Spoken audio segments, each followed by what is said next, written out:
يهديك الله لا تعذب قلبي قصيت ما كفى انت الموصوف بالمحاسن وانا المنسوع بالغرام وعيت ملازم الصفا.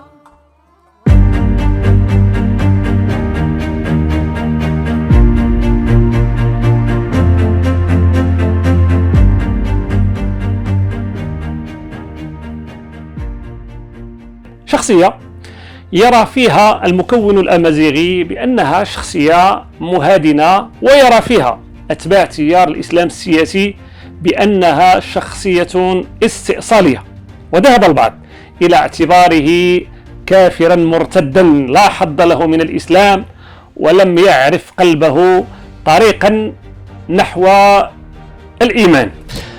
تمغربية إذن هي معنى الانتماء إلى وطن، لكن ما قبل نحن الأمازيغية نحن أولى بها من غيرنا. المغاربة وقع لهم مشكل كبير خلال القرن العشرين، وهو نوع من التيه الحضاري تاهو.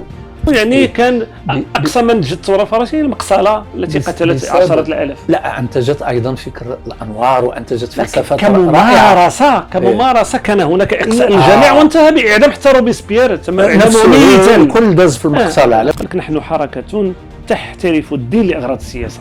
قلتم بأن المغرب ليس دولة إسلامية. روبرت فيرمر اللي جا قبل لوك كان قال واحد الكلام مهم جدا، قال بأن استغلال هذه الحرية بدون أدنى ضوابط هو الدكتاتورية في حد ذاتها، مع أنها ما خصهاش تكون. لا، ما كاين هناك النزعة هذه المتطرفة. باب